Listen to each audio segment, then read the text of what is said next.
Welcome once again. आज के episode की शुरुआत इस रिपोर्ट के साथ। साल 2021 में ग्लासगो में हुए COP26 में पूरी दुनिया के सामने भारत सरकार ने 2070 तक जीरो कार्बन एमिशन अचीव करने का दावा किया था और इस दावे की वजह थी भारत सरकार का इंडिया वाइड एफॉरेस्टेशन इनिशिएटिव, यानी पूरे भारत में बड़े पैमाने पर पेड़ लगाने का एक प्लान बनाया गया था, जिसके लिए एक बजट भी तैयार किया गया। But investigation report revealed that some of these supposed plantations simply do not exist. The mass tree planting either never happened or saplings were neglected and allowed to die. यानी scroll.in ने जब इस दावे के बारे में इन्वेस्टिगेट किया तो पता चला कि इस तरह का ट्री प्लांटेशन कहीं एग्जिस्ट ही नहीं कर रहा है, यानी इतने बड़े पैमाने पर पेड़ पौधे कभी लगाए ही नहीं गए, और अगर मान लें कि लगाए भी गए होंगे तो उन पौधों के बारे में किसी को कोई जानकारी नहीं, शायद उन्हें बर्बाद होने के लिए छोड़ दिया गया हो, क्योंकि इतने बड़े पैमाने पर पेड़ लगाने का कहीं कोई नामो निशान नहीं। और इस प्रोजेक्ट पर 2009 से 2020 तक 59,000 करोड़ रुपए खर्च किए जा चुके हैं। इसी तरह के छुपे हुए सच को दिखाती ऐसी कई रिपोर्ट्स हैं, लेकिन हमने आज इस रिपोर्ट का जिक्र इसलिए किया क्योंकि इसी पर है आज का हमारा एपिसोड।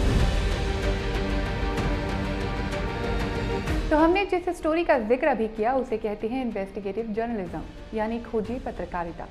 जब हम जर्नलिज्म वर्ड सुनते हैं तो हमारे दिमाग में सबसे पहले स्टूडियो से खबरें पढ़ रहे एंकर्स आ जाती हैं, या फिर लगता है कि हाथ में माइक पकड़े लोगों से बात करना जर्नलिज्म है, या फिर अखबारों के लिए लिखना जर्नलिज्म है। हाँ, ये सब जर्नलिज्म ही है।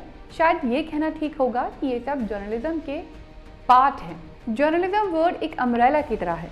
इस अम्ब्रेला के नीचे जर्नलिज्म से जुड़े कई वर्ड्स आते हैं, जैसे investigative journalism, photo journalism, environmental journalism, broadcast journalism, education journalism, sports journalism, embedded journalism, entertainment journalism. ये सब जर्नलिज्म के प्रोफेशन में स्पेशलाइजेशन नीड्स हैं और इसी को कहते हैं टाइप्स ऑफ जर्नलिज्म। आज हम डिस्कस कर रहे हैं इन्वेस्टिगेटिव जर्नलिज्म। इन्वेस्टिगेटिव जर्नलिज्म पर यूनेस्को की एक हैंडबुक है, जिसमें इन्वेस्टिगेटिव जर्नलिस्ट के लिए यूनेस्को की तरफ से मैनुअल्स भी दिए हुए हैं। बुक का नाम है स्टोरी बेस्ड इंक्वायरी। इस बुक में दी गई इन्वेस्टिगेटिव जर्नलिज्म की डेफिनेशन के मुताबिक, investigative journalism involves exposing to the public matters that are concealed either deliberately by someone in a position of power or accidentally behind a chaotic mass of facts and circumstances that obscure understanding. It requires using both secret and open sources and documents. यानी खोजी पत्रकारिता जनता से जुड़े उन मुद्दों को उजागर करती है जिन्हें पावर में बैठे लोगों ने जानबूझकर छुपाया है, या फिर वो मुद्दे गलती से कहीं खो जाते हैं और ये मुद्दे तथ्यों और परिस्थितियों के बीच फंसे होते हैं, यानी फैक्ट्स कुछ और कह रहे होते हैं और सिचुएशन कुछ और बता रही होती है, जिससे हमारी समझ और डाउटफुल हो जाती है और हमसे ही जुड़े इन मुद्दों को हम ही नहीं समझ पाते हैं। इन्वेस्टिगेटिव जर्नलिज्म को समझने के लिए सबसे अच्छा तरीका है कि हम रिसेंट की कुछ टॉप इन्वेस्टिगेटिव स्टोरीज के बारे में डिस्कस करें। ग्लोबल इन्वेस्टिगेटिव जर्नलिज्म नेटवर्क ने इंडिया की कुछ टॉप 5 इन्वेस्टिगेटिव स्टोरीज चुनी, जिनके जरिए हम इन्वेस्टिगेटिव जर्नलिज्म और इसके लिए की गई मेहनत को बेहतर समझ पाएंगे। इलेक्टोरल बॉन्ड का मुद्दा सुप्रीम कोर्ट तक पहुंचा तो कई बड़े खुलासे हुए, लेकिन इलेक्टोरल बॉन्ड की इस खबर पर लगभग 6 साल तक काम किया गया, तब जाकर ये अहम जानकारी हम सबको मिल सकी। इस रिपोर्ट पर काम कर रही जर्नलिस्ट पूनम अग्रवाल ने 2018 में इलेक्टोरल बॉन्ड खरीदा था और उसके बाद वो इस मुद्दे से जुड़े फैक्ट्स को ढूंढने में लग गई। पूनम अग्रवाल की 6 साल की मेहनत के बाद 2024 में इस केस से जुड़े इंपॉर्टेंट फैक्ट्स हमारे सामने आ सके। द कैरावन की जर्नलिस्ट रचना खैरा ने पाकिस्तान में एक जर्नलिस्ट को फ़ोन किया। ये जर्नलिस्ट उन्हें नहीं जानता था, लेकिन फिर भी फ़ोन उठाते ही पाकिस्तान के जर्नलिस्ट ने उन्हें उनके नाम से पुकारा। रचना ने जब पूछा कि आपको मेरा नाम कैसे पता चला, तो उस जर्नलिस्ट ने उन्हें स्क्रीनशॉट भेजकर बताया कि ट्रू कॉलर की मदद से न सिर्फ वो नाम जानते हैं, बल्कि वो ये भी जानते हैं कि वो पहले किस कंपनी में काम करती थी और किस स्टेट में थी। इतना ही नहीं, ट्रू कॉलर ने यह भी बता दिया कि ये नंबर व्हाट्सएप पर रजिस्टर्ड है। अब दूसरे देश में बैठे जर्नलिस्ट को ट्रू कॉलर की मदद से ये डेटा मिल गया, लेकिन सवाल ये कि रचना ने तो कभी ट्रू कॉलर यूज़ ही नहीं किया और ना ही ट्रू कॉलर ऐप या फिर गूगल ने उनका पर्सनल नंबर किसी और के फ़ोन पर डिस्प्ले करने के लिए उनकी परमिशन ली। तो फिर बिना उनके परमिशन के ऐसे कैसे हुआ? द कैरावन की इन्वेस्टिगेटिव रिपोर्ट में ट्रू कॉलर फर्म के डेटा के मुताबिक 175 देशों में 278 मिलियन से ज़्यादा लोग इस ऐप के मंथली एक्टिव यूजर्स हैं। अकेले भारत में इस ऐप के 205 मिलियन एक्टिव यूजर्स हैं, यानी भारत इस ऐप के लिए एक बड़ा मार्केट है। द कैरावन की टीम ने इन्वेस्टिगेशन करते हुए इस ऐप के फॉर्मर एम्प्लॉयज़, लॉयर्स और एक्सपर्ट से बात की तो पता चला कि डेटा प्रोटेक्शन को लेकर भारत में कमज़ोर लीगल फ्रेमवर्क होने की वजह से ये ऐप हमारे देश में सबसे ज़्यादा यूज़ की जाती है। इस रिसर्च ने रिवील किया कि ज़्यादातर डेटाबेस बिना किसी कंसेंट के यूज़ किया जाता है। हालांकि ट्रू कॉलर ने द कैरावन को रिटन में अपनी सफाई देते हुए कहा कि ये प्राइवेसी फोकस्ड सर्विस है, यानी ट्रू कॉलर ऐप की टीम ने कहा कि प्राइवेसी का ख्याल रखा जाता है और हम जिस देश में ऑपरेट करते हैं वहाँ की लॉज के साथ ट्रांसपेरेंसी रखते हैं और रूल्स को फॉलो करते हैं। हो सकता है Truecaller app company laws को फॉलो करता हो, लेकिन किसी की आइडेंटिटी को रिवील करती हुई इन्फॉर्मेशन को उसकी जानकारी के बिना शेयर किया जाना उस पर्सन की प्राइवेसी को ख़त्म करना है।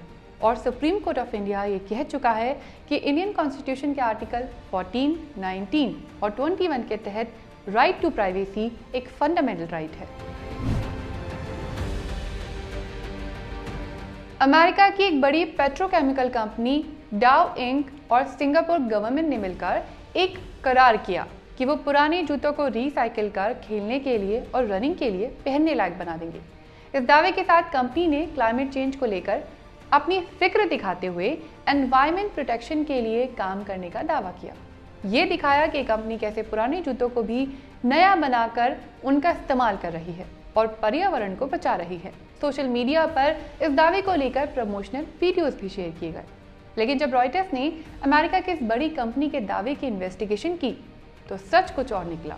रॉयटर्स ने 11 जोड़ी जूते डोनेट किए और डोनेट किए जूतों में ट्रैकर आईडी लगाकर जब फॉलो किया तो पता चला कि जिन जूतों को कस्टमर्स रीसाइकिल इनिशिएटिव समझ रहे थे, दरअसल वो जूते तो इंडोनेशिया के मार्केट में बिक रहे थे।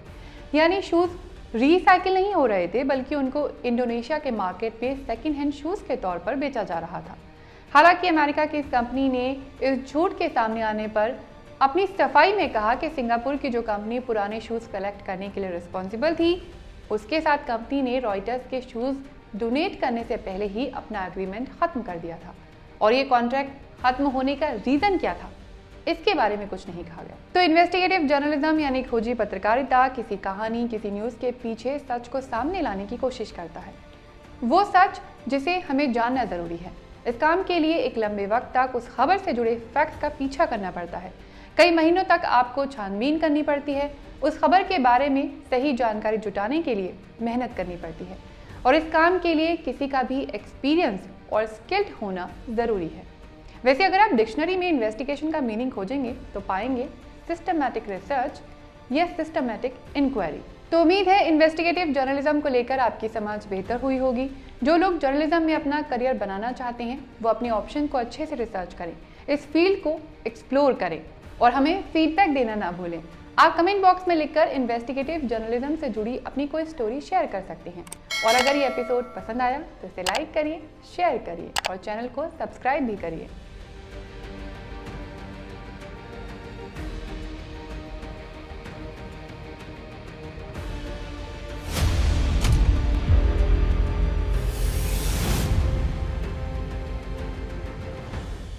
अगर आप जर्नलिज्म और मास कम्युनिकेशन का कोर्स कर रहे हैं या इस सब्जेक्ट से जुड़े किसी भी एंट्रेंस एग्जाम की तैयारी कर रहे हैं या फिर आप जर्नलिज्म और मास कम्युनिकेशन के बारे में जानकारी चाहते हैं या फिर आपको भी किताबों के पन्ने पलटते ही नींद आ जाती है, आपके साथ भी एग्जाम से पहले लास्ट नाइट फुल फाइट वाली बात होती है, तो यकीन मानिए आपको इन वीडियोस के जरिए काफ़ी हेल्प मिल सकती है।